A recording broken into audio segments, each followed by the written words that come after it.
महाराष्ट्राच्या मातीत आणि सह्याद्रीच्या कुशीत एका युगपुरुषाचा जन्म झाला. असे गुणवाडी भूषण बहुजन प्रतिपादक राजाशाहू छत्रपती, ज्या माऊलीच्या कुशीत या महाराष्ट्राचं नेतृत्व, महाराष्ट्राचं कर्तृत्व वाढलं घडलं अशा राजमाता राष्ट्रमाता मासाहेब जिजाऊ, ज्या माऊलीनं आपल्या स्वतःच्या रक्ताचं सिंचन केलं आणि स्त्री शिक्षणाचं नंदनवन फुलवलं अशी क्रांतिज्योती माता सावित्री, आरक्षणाचे जनक राजश्री शाहू महाराज, ज्या महामानवाला शिक्षणाची गंगा गोरगरिबांच्या झोपडीपर्यंत पोहोचवून त्यांना जागा करण्याचं काम केलं, ते डॉक्टर कर्मवीर भाऊराव पाटील. आणि या साऱ्यांचं स्वप्न ज्यांनी आपल्या संविधानात अंतर्भूत केलं ते ज्ञानरत्न विश्वरत्न डॉक्टर बाबासाहेब आंबेडकर.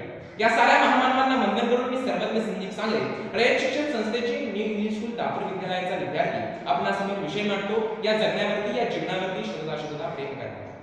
विजलो जरी आज मी तरी हा माझा अंत नाही, पेटेल पुन्हा नव्याने हे सामर्थ्य नाशवंत नाही, छाटले जरी पंख माझे तरी पुन्हा उडेन मी, अडकू शकेल मजला अशी भिंत अजून नाही, अडकू शकेल मजला अशी भिंत अजून नाही. कवी सुरेश भटांच्या या काव्यातून हाच अर्थ बोध होतो की जीवन जगत असताना आपल्या समोर अनेक अडचणी असतात, अनेक आव्हाने असतात, परंतु यांना घाबरून न जाता हिमालयासमान आचल होऊन यांना तोंड दिलं पाहिजे आणि या जगण्यावरती, या जीवनावरती शतदा प्रेम केले पाहिजे.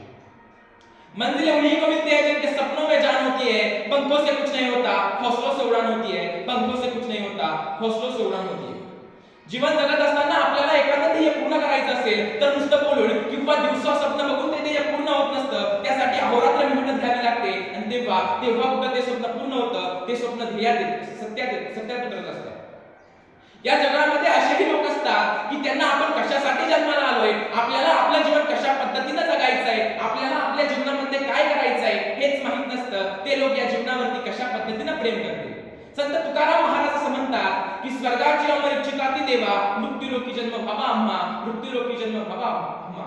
अर्थात स्वर्गातील अमर लोक सुद्धा या मृत्यूलोकी जन्म घेण्यासाठी याचना करतात. याचा अर्थ याच्यावरून आपल्याला असं कळतं की या मानवी देहाची किंमत किती आहे, हा मानवी देह किती मौल्यवान आहे.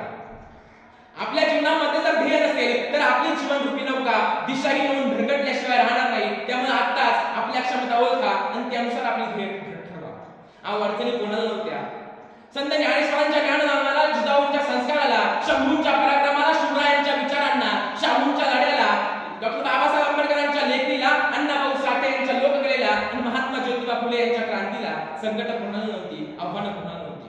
मुळात संकट आव्हानं हे आपल्याला अडवण्यासाठी येत नसतातच, संकट आव्हानं हे आपली उंची वाढवण्यासाठी येत असतात. त्यामुळे परिस्थितीचं भांडवल करण्यापेक्षा प्रत्येक संकटाला, प्रत्येक समस्याला हसत सामोरं जा आणि या जगण्यावरती, या जीवनावरती सुद्धा प्रेम करा.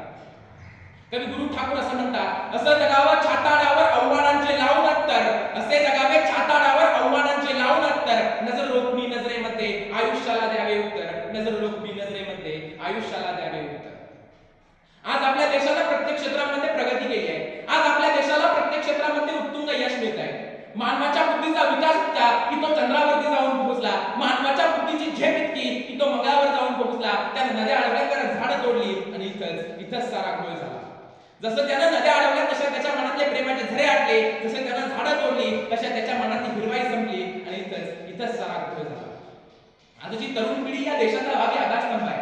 आजची तरुण पिढी जर व्यसनाच्या अधीन झाली, आजची तरुण पिढी जर व्यसनाच्या आहारी गेली तर या देशाचा विकास करणार कोण?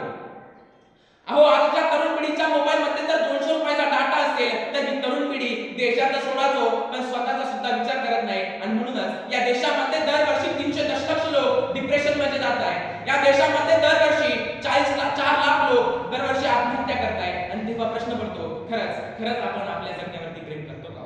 आणि म्हणून म्हणावं असं वाटतं, सुख दुःख ऊन वारा आहे, येतो आणि जातो. संकटात लिहिल्या भिडावे, आयुष्याचा त्याग नको, बहुमूल्य जीवन वेड्या, फिरून कुणास मिळते का? आणि सारे काही जीवनामध्ये मनासारखे घडते का? सारे काही जीवनामध्ये मनासारखे घडते का? खरंच जीवन म्हणजे ऊन कावलीचा खेळ आहे. ज्या पद्धतीने उन्हानंतर सावली येते त्या पद्धतीने संकटानंतर सुखाचे क्षण सुद्धा येतात. त्यामुळे संकटांना घाबरून जाऊ नका. आणि म्हणूनच म्हणतात, धूप छाव जीवन का हिस्सा है, कभी अंधेरा कभी उजाला. धूप छाव जीवन का हिस्सा है, कभी अंधेरा कभी उजाला. रात चाहे हो जितनी लंबी, उसका भी अंत सवेरा. जीवनामध्ये जेव्हा हे कळू लागतं तेव्हा आपोआपच आपल्याला आपलं जीवन सुंदर वाटू लागतं आणि तेव्हा आपोआपच आपण आपल्या जगण्यावरती प्रेम करू लागतो. आपलं जीवन सुंदर आहे त्यामुळे ते आपल्यासाठीच मर्यादित ठेवू नका. म्हणजे आपल्याला जीवनामध्ये आनंदाची काठी होता आलं पाहिजे, लग्नाचा पाय होता आलं पाहिजे आणि अनाथांचा नाथ होता आलं पाहिजे. तेव्हाच जगण्यावर